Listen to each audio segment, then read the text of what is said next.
Bonjour, c'est JSM. Alors, dans cette vidéo, nous allons poursuivre avec la garde fermée. Si tu es débutant et que tu ne sais pas quoi faire face à la garde fermée, c'est ce que je me propose d'aborder, non pas de façon technique, mais sur une idée conceptuelle, pour que tu puisses avoir des grandes lignes, des grandes idées qui te permettent de comprendre et de prendre les décisions adéquates. Ces idées conceptuelles sont à compléter évidemment par la technique que tu vas prendre dans ton club avec tes profs, avec les personnes qui vont t'enseigner, donc le Jiu-Jitsu. Comme je le disais dans la vidéo précédente, la garde fermée est une garde qu'on aborde de façon initiale, de façon assez systématique. Après, tout dépend de la méthode utilisée par les enseignants. Si tu n'es pas familier des méthodes utilisées par les enseignants, eh bien, ça fera l'objet d'une vidéo prochaine pour que là aussi, tu saches à peu près à quoi t'en tenir quand tu arrives dans un club, quel genre d'enseignement est pratiqué et qu'est-ce que cela implique comme conséquence. C'est très intéressant de le savoir d'entrée de jeu. Pour en venir à la garde fermée, encore une fois, si tu veux savoir ce que c'est et que tu ne sais pas, tu n'as pas une idée précise de ce que c'est, il suffit de taper sur Google garde fermée et là tu auras un éventail de vidéos assez prolixe, assez large qui pourra te donner une idée précise de la garde fermée. Prenons le cas où c'est toi qui prends quelqu'un dans ta garde fermée. Tu prends un adversaire dans ta garde fermée à toi. Tu es débutant. Qu'est-ce que tu dois faire? Souvenons-nous de la phrase que l'on utilise tout le temps qui est « je ne sais pas quoi faire, je ne sais pas quoi faire, je ne sais pas quoi faire ». Donc, qu'est-ce que tu fais quand tu prends quelqu'un dans ta garde?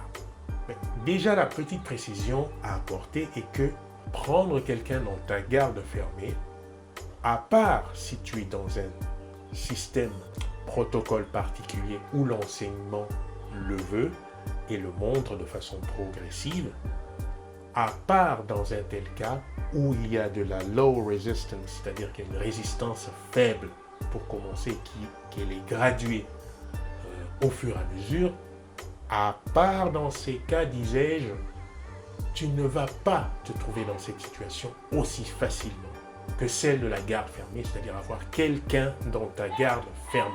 Simplement parce que, étant ceinture blanche, étant débutant, c'est quelque chose que tu n'as pas encore la possibilité d'appliquer de façon efficace et efficiente, sauf, comme je le disais tantôt, si tu es dans un protocole où c'est mis en place de cette façon-là. Si tu es dans un protocole où tu dois faire des petits combats d'entrée de jeu, ce ne sera pas évident. Donc, maintenant que j'ai dit ça, maintenant que j'ai dit tout ça, qu'est-ce que tu fais? Qu'est-ce que tu fais dans la garde fermée? Moi, quand j'ai commencé au tout début et qu'on m'a dit, écoute, la garde fermée, il faut la garder fermée, ben moi, ce que j'essayais de serrer les jambes très fort et voilà. C'est tout ce que je savais faire parce que je n'avais pas d'autre option. Mais si je reprends un peu la présentation de Preet Michelson, d'ailleurs, je vais mettre son interview en lien si tu veux avoir l'écho de ce qu'il a comme démarche pour lui, tu pourras regarder et tu pourras entendre son raisonnement sur la garde fermée. Certaines personnes pensent que la garde fermée est quelque chose de fondamental. Et moi, c'est ce que j'ai cru comprendre au début. En réalité, quand je pense à ce que dit Preet Michelson, finalement, la garde fermée fait partie d'un répertoire plus large. Pour t'en rendre compte, il suffit simplement de répondre à cette question. Quand tu viens la première fois au Jiu-Jitsu, entre la garde fermée et la garde ouverte, quelle est celle que tu vas utiliser immédiatement, le jour même, si on te propose de faire de petits combats? Quelle est celle qui a le plus de chances d'être utilisée, y compris si tu n'as aucune notion technique de ce que c'est que la garde fermée ou de ce que c'est que la garde ouverte? Je vais te faciliter les choses. La réponse est, ça sera la garde ouverte parce que, très naturellement, tu n'auras pas une expérience différente de celle-là. Ce sera ton lieu de développement le plus spontané.